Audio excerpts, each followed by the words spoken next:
100ព្រះបានជ្រើសរើសដាវីតដើម្បីជំនួសសូលព្រះគម្ពីរសាមយ៉ូអែលខ្សែទី1ជំពូក16ខ1ដល់ខ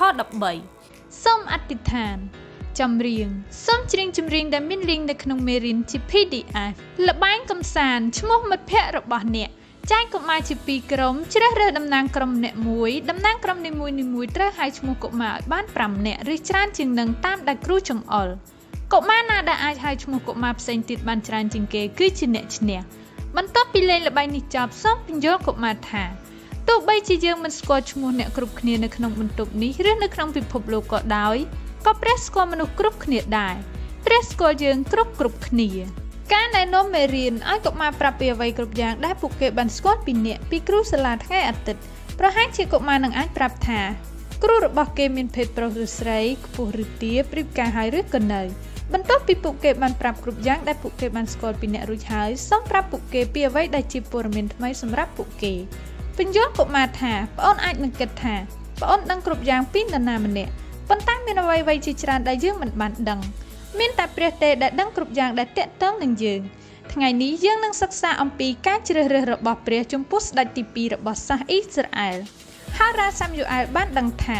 ព្រះបានមើលធ្លុះដល់ជម្រៅចិត្តរបស់យើងពីព្រោះព្រះជ្រាបដឹងគ្រប់យ៉ាងទាំងអស់ពីយើងរឿងនៅក្នុងព្រះគម្ពីរមានពេលមួយនៅក្នុងប្រវត្តិសាស្ត្ររបស់អ៊ីស្រាអែលនៅពេលដែលប្រជាជនត្រូវការជ្រើសរើសស្ដេចថ្មីមួយទៀតជាធម្មតាស្ដេចថ្មីគឺត្រូវតែជារាជបុត្ររបស់ស្ដេចចាស់ដែលបានសោយរាជកន្លងមកប៉ុន្តែស្ដេចសាសអ៊ីស្រាអែលដែលមានឈ្មោះថាសូលមិនស្ដាប់បង្គាប់ព្រះជាច្រើនលើកជាច្រើនសារហើយព្រះបានសម្រេចចិត្តជ្រើសរើសមនុស្សម្នាក់ទៀតដែលមិនមែនជាបុត្ររបស់ស្ដេចសូលមកធ្វើជាស្ដេចជំនួសវិញព្រះបានប្រាប់ទៅសាមយ៉ូអែលឲ្យទៅទីក្រុងបេតលេហឹមដែលអ៊ីសាយកំពុងរស់នៅនិងរៀបចំធ្វើយ៉ាញ់បូជាថ្វាយព្រះនៅទីនោះសាមយ៉ូអែលបានធ្វើតាមអ្វីដែលព្រះបានបង្គាប់ឲ្យគាត់ធ្វើគាត់បានទៅស្រុកកំណើតរបស់អ៊ីសាយហើយកូនទាំង7របស់អ៊ីសាយបាននៅទីនោះដែរកូនម្នាក់របស់អ៊ីសាយត្រូវតែឆ្លងកាត់ការពិចារណារបស់សាមយ៉ូអែលគិតថាកូនប្រុសច្បងដែលគាត់មើលឃើញប្រកាសជាអ្នកដែលព្រះបានរើសធ្វើជាស្ដេចព្រោះគាត់មានរាងខ្ពស់ស្រឡះហើយរូបរាងសង្ហាព្រះគម្ពីរសាមយ៉ូអែលខ្សែទី1ជំពូក16ខ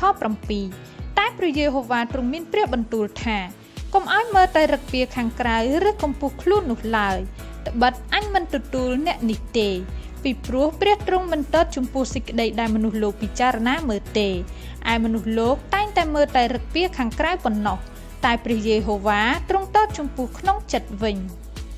កូនប្រុសទាំង7របស់អ៊ីសាយបានឆ្លងកាត់ការពិចារណារបស់សាមយ៉ូអែលទាំងអស់ប៉ុន្តែព្រះមិនបានរើសនរណាម្នាក់ធ្វើជាស្ដេចនោះទេ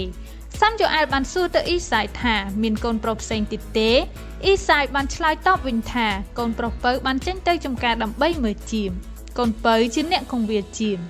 សាមយ៉ូអែលបានប្រាប់ឲ្យអ៊ីសាយទៅនាំកូនពៅឲ្យមកជួបគាត់នៅពេលដែលកូនពៅបានធ្វើដំណើរចេញពីវាលស្មៅមកភ្លាមព្រះបានមានបន្ទូលប្រាប់សាមយ៉ូអែលថាបុរសម្នាក់នេះហើយដែលនឹងមកធ្វើជាស្ដេចថ្មីរបស់សាសអ៊ីស្រាអែលដូច្នេះគាត់ក៏បានចាក់ប្រេងលាបលើក្បាលរបស់កូនពៅអ៊ីសាយដែលមានឈ្មោះថាដាវី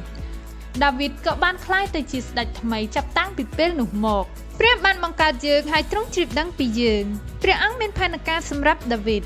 ព្រះបានជ្រាបដឹងថាដាវីតនឹងក្លាយទៅជាស្ដេចដ៏ល្អព្រះមានផែនការសម្រាប់យើងគ្រប់គ្នាផងដែរព្រះអង្គជ្រាបដឹងថាអ្វីដែលល្អបំផុតសម្រាប់យើងពីព្រោះព្រះបានតតឃើញពីជម្រៅចិត្តរបស់យើងព្រះពិតជាស្គាល់យើងប្រសើរជាងយើងស្គាល់ខ្លួនឯងទៅទៀតសំណួរពិភាក្សា1ហេតុអ្វីបានជាបុត្រារបស់ស្ដេចសូលមិនអាចក្លាយទៅជាស្ដេចបន្ទាប់របស់សាសអ៊ីស្រាអែល2តើព្រះបានចាត់ហោរាសាមយ៉ូអែលទៅរកស្ដេចថ្មីរបស់សាសអ៊ីស្រាអែលនៅក្នុងគ្រួសារណា3ហេតុអ្វីបានជាព្រះមិនជ្រើសរើសកូនប្រុសទាំង7នាក់ដែលនៅក្នុងផ្ទះ4តើដាវីតកំពុងធ្វើអ្វីពេលបងប្អូននៅក្នុងផ្ទះ5តើនរណាត្រូវបានជ្រើសរើសជាស្ដេចសាសអ៊ីស្រាអែលបន្ទាប់ពីស្ដេចសូលល្បែងកម្សាន្តស្ដេចបញ្ជាពន្យល់កុមារថាពួកគេត្រូវតែធ្វើកាយវិការតាមគ្រូនៅពេលដែលគ្រូនិយាយពាក្យថាស្ដេចបញ្ជាឲ្យឧទាហរណ៍នៅពេលដែលគ្រូនិយាយថាស្ដេចបញ្ជាឲ្យប៉ះក្បាលរបស់អ្នកដូច្នេះកុមារត្រូវតែប៉ះក្បាលរបស់ពួកគេ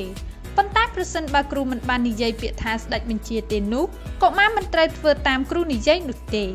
ឧទាហរណ៍ពេលគ្រូនិយាយថាលោតនោះកុមារមិនត្រូវលោតនោះទេហើយក៏មិនត្រូវដូរកាយវិការអ្វីទាំងអស់